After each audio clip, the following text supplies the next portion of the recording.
Hi folks, this is Jerry with your new Millennial Minute.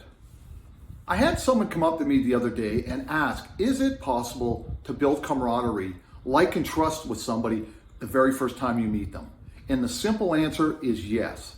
I'm just going to share with you a couple little stories where I was able to do that very thing and how you can do that as well. The first one occurred a couple years ago in London, Ontario, where they were having an auto show. And at this auto show, a special guest had come up from the States, a fellow by the name of Rusty Wallace, who is a NASCAR Hall of Famer, one of the best that's ever been in the sport.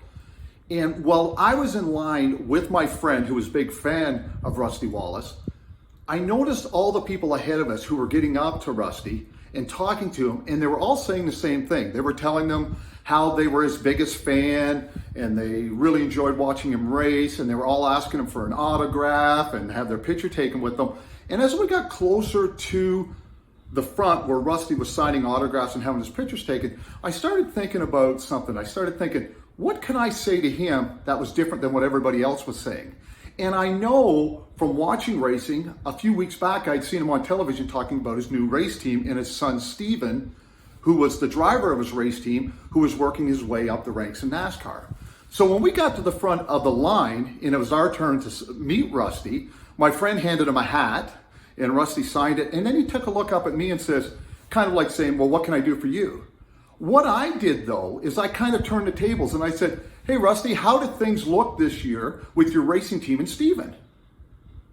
And he said, oh, they're looking okay. And I said, because I know last year you guys had some really bad luck, got caught up in some things that, weren't your fault. And he said, oh man, isn't that the truth? And he went on for the next 2 to 3 minutes and talk about all this. And then while we were kind of wrapping up, I said, well, hey, give my best to Steven and good luck this next year because he seems like an incredible young man. Well, then Rusty took that and said, oh man, and he went on and started talking about his son for another 2 or 3 minutes. Lo and behold, before we knew it, 5 minutes had passed and there was a huge lineup behind us. So I looked at him and I said, you know what? There's a lot of people here right now, and I know you have a lot of work to do. I don't want to hold you up anymore. I just want to let you know it was a pleasure meeting you. He looked at me and says, hey, what's your name? And I said, it's Jerry. He reached out his hand and said, Jerry, hey, I appreciate chatting with you. Have a wonderful day. I told him have a safe trip back to the States, and I left. And he had this huge smile on his face. Another story, I went in to see somebody early on when I was starting my financial services business back in the early 90s. And it was a 15-minute appointment with this fella at his office. He was very busy, so it had to be very short. And I remember walking in, and after the pleasantries of, us introducing ourselves to one another, I noticed over his shoulder on his credenza, he had a picture of himself, his family, in front of the Eiffel Tower. So the first thing I said to him, I said, hey, great picture. When were you guys in Paris?